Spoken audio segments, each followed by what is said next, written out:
Magandang hapon po sa ating lahat mga kabayan. Nandito tayo ngayon muli kay Lola Elena dahil may dala-dala na naman po akong pintura, no? Dahil yung labas okay na, napinturahan na natin lahat. Tapos yung varnish naman po, yung labas ng kubo, no, na varnishan na rin po natin mga kabayan. So ngayon, may dala-dala naman akong 1 galon na pintura para yung loob na naman, and then may ibang party po kasi doon mga kabayan sa loob ng kubo ni Lola Elena na hindi naka-varnish, kaya varnishan ko rin po mga kabayan para iwas bukbok. So nandito pa rin po tayo, ang buong team. Pag meron dito mga kabayan, nakita nyo to, oh, suha. Pag lumaki iyaan, no, ang dami-dami, hitik sa bunga. Pag lumaki mga kabayan, ako talagang hihingi ako ng ilang piraso dyan, no, pati lahat, oh, pati yung 2 puno, grabe, hitik sa bunga. Diyos ko, kailan kayo lumaki. Sarap niyan, lalo na pag kulay purple. Ayun si Madam Elena, oh. Hello, good afternoon, Miss Elena. Hello, madam. Ha, saan kayo galing? Anong ginagawa niyo po? Yung mga dahon, O anong ginawa niyo sa mga dahon? aalit yan. Lakas ng ulan dito, Lola, ano? Opo. Diyos ko, nagbebiyahe kami, lakas ng ulan. Pagdating namin dito, ay biglang tumila. Buti naman. Kanan din. Oh, kumusta? Kanan din. Kumain na po kayo? Opo. Nananghalian na po kayo? Yung aba. Aba? Dahon yung aba. Masarap po yun, Di ba? Opo. Yan. Gulay, kasi nung nakaraan, puro kayo karne, puro kayo manok, isda, o ngayon gulay na naman. Opo. Ayun, kailangan balanse yung pagkain. So ayan po mga kabayan, ito yung sinasabi ni Lola na aba. Ang sarap niyan mga kabayan, oh. Wow! Ang sarap po niyan. Galing siguro yan doon sa kabila, diba? Marami sila doon. Ayan po, oh, ang sarap niyan, oh. Oh, 'di ba? Ilaing or gataan kasi may laman-laman na, oh. Konti. So ayan po mga kabayan, gaya ng sinabi ko, tapos na tayo sa labas magpintura. Nandito na naman tayo sa loob. So ayan. Pinturahan natin yung loob. Dirty white yung pintura ko mga kabayan para magiging maliwalas sa loob ng bahay na hindi siya didilim. Kasi kung gagayahan natin yung pintura sa labas, didilim siya. No? So, white na lang siya. Dirty white na lang siya lahat. Okay. So, ako naman, doon na naman ako sa loob. Diba? Kasi bumukbuk yung pati itaas. Pag nalagyan na ng ganito, kundi wala ng bukbok.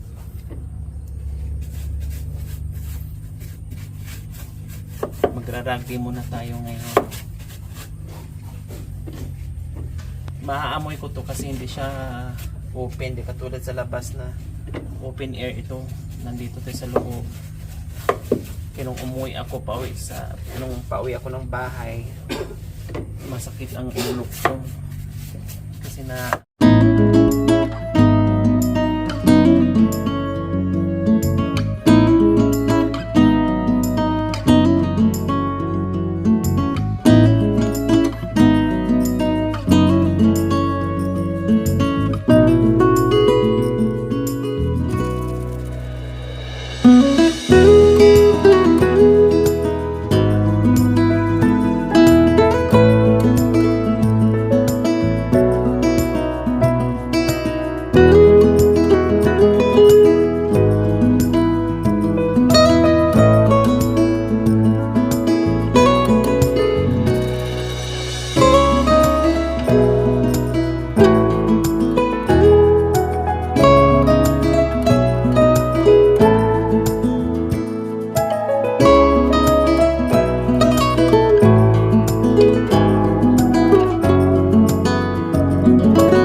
problema dito sa loob. Ito lang niya.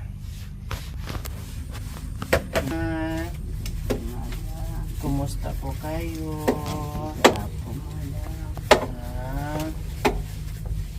Ay, kasi ti Apo. Kumusta po si Madam Elena?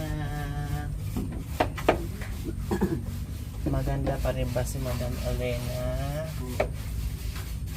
Ah,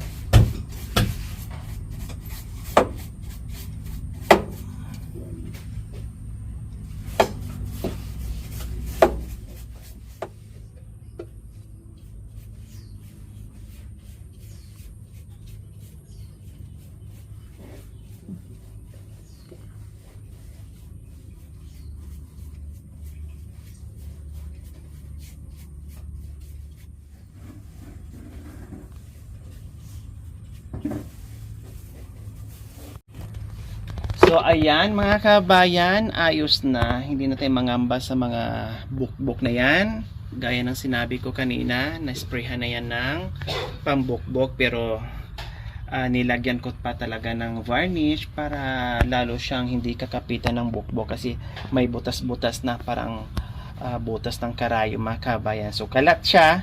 Then mamaya na yan ilagay ulit dahil basa pa. And then yung loob, check natin. Hindi naman masyadong kalat at wala na dito yung nakalagay, no? Ito lang kasi doyan to mga kabayan. Wala na kasi sabi ko wag maglagay diyan kasi tatambayan o pugaran ng lamok, ipis at higit sa lahat ahas. Delikado, baka mamaya sige tayo linis diyan, no? Nadampot natin yung ulo na ng ahas. Yun ang pinakadelikado mga kabayan. So hindi na wala nang kalat dito dahil ito nga, wow, dito talaga nilagay niya yung bagong bag niya. Yung 1 milyon daw ang laman nito. Iwan ko ba kung may 1 milyon. Walang 1 milyon. So ayan, kasi nandito na yung mga damit nila. So ayan. So wala na kayo nakikitang kalat na mga damit. Tapos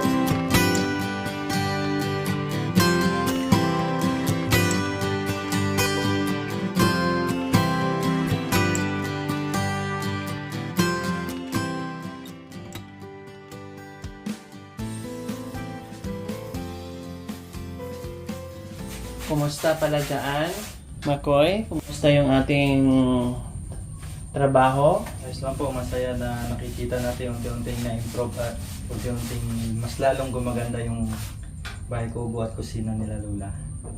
Yan, syempre, yun naman talaga ang goal ng buong team kung paano makapagpasaya sa mga babayan natin na tulad nila, no? Para pang kahit napagod ka na, pinagpawisan ka na, gusto mo na magpahinga, pero ang iniisip mo lagi, yung goal mo ay paano sila, anong gagawin natin, yung marami kang iniisip, no? Ang pinaka-importante doon, yung pinaka-goal natin ay masaya sila sa ginagawa natin. Yun, no? Kaya baliwala, hindi mo maiinda yung layo, yung pagod, yung init, yung ulan, yung baha, yung bagyo. Kahit anong sakuna dyan, basta nasa puso mo yung ginagawa mo, baliwala lahat yan. Kaya mong suungin ang lahat. So ito si Sarge. Kumusta yung paggawa natin dyan, Sarge? Okay lang po kasi kailangan natin ayusin to para maganda tingnan. At saka para masaya si Lola Lila at saka si Tatay Red. Wow. Ibig sabihin, masaya ka na rin pag masaya yung ating mga matatanda. Opo, masaya ako na nakatulong sa kanila. O, kumusta naman? Napagod kayo? Hindi na po. Okay na po. No, katatapos ko lang din magbayad doon sa loob. So, hindi na ako mangamba doon. At okay na. So, dito na naman. So, after niya sa simento po mga kabayan, no, dito na naman sa Hardy Flex. Yan naman ang pipinturahan. Madam, may sinabi po si Sarge. Ano yun? Baka pwede pong bumali. Sarge. Lola! Sabi nila, babali ba po sila? Oh. Kaya yung gagawin po natin, Lola, para makabali sila. Di kumuha na yung pato. Ibigay na lang ka na. Pato na lang. Yung pangbali nila, pato na lang. Lola Elena, sa pato mo. Kamustahin natin sila. Ayan. Oh. Namatay na yung tatlo yata. Namatay po yung tatlo. Kinatay? Hindi, O namatay? namatay. Oo, baka nagtampo. Kumusta kayo? Ilan na lang kayong natira? 2, 4, 6, 8. Walo na. Namatay yung isa. Opo. Sayang, namatay yung isa. Ayun, oh, malalaki na sila, oh. Yung nanay, yung namatay. Ay, yung nanay ang namatay. Oo. Iba, yung isa namatay din. Ang kapatid. Hindi, shampoo yan sila eh. O, 8 ang natira. 1, 3, 4, 5, 6, 8. Kundi isa ang nawala. Oo. Yung nanay. O, pasyal tayo doon sa nilinis ninyo ni Tatay Ray, o. O, yung tungkod nyo, o.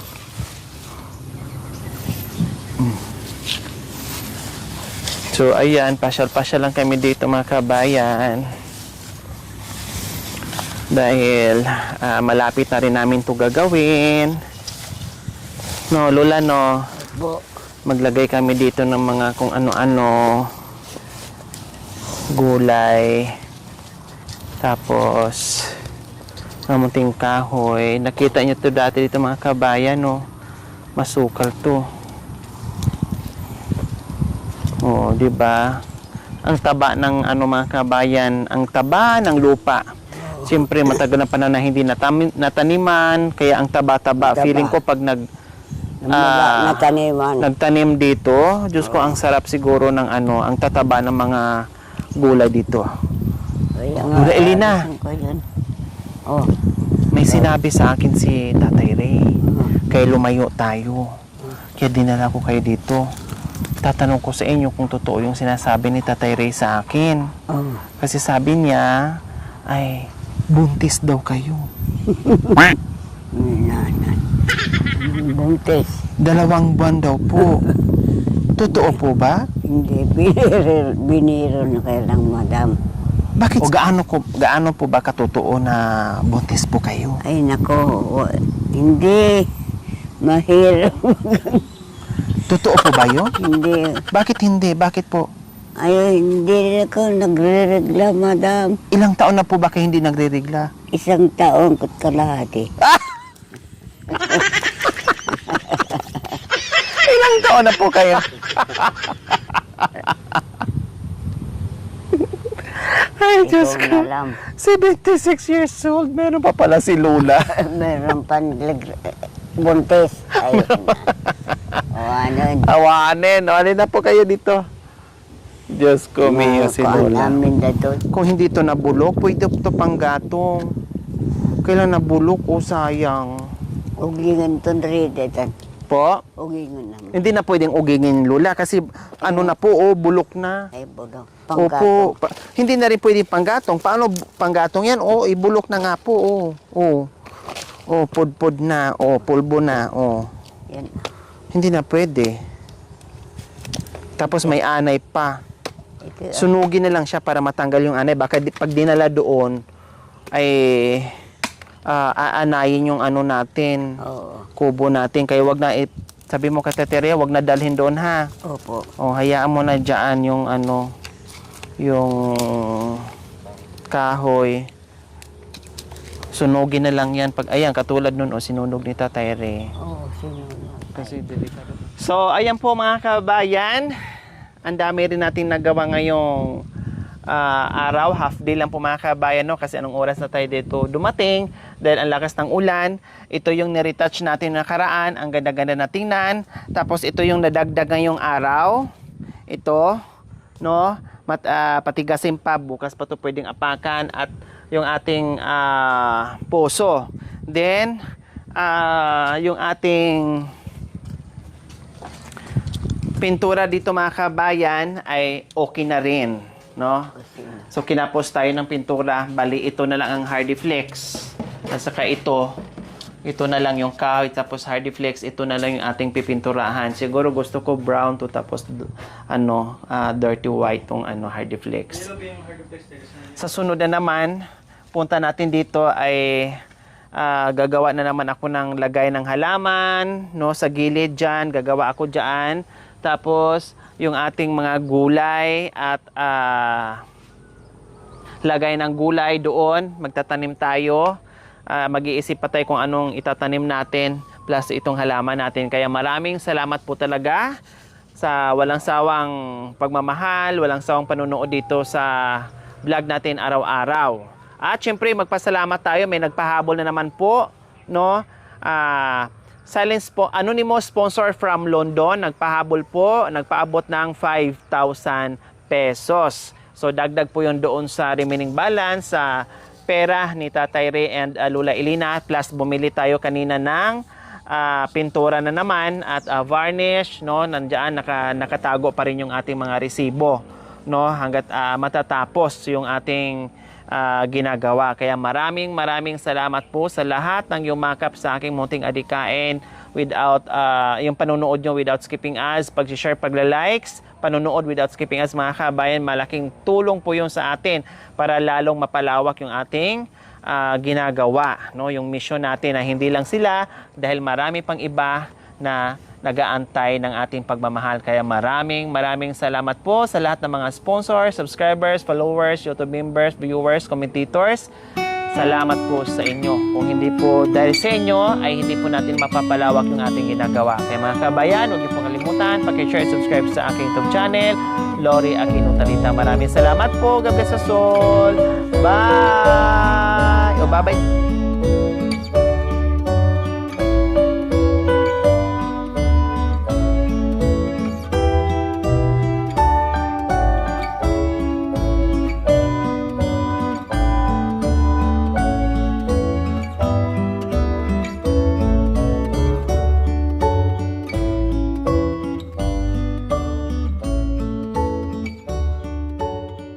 Saan nyo natikman itong durian, Tatay Ray? Sa Hulo-Sulo, madam. Hulusulo, bakit nakarating kayo ng Hulusulo? Doon kami na destino, madam, noon. Na destino na ano? Sa Armenia. Ay,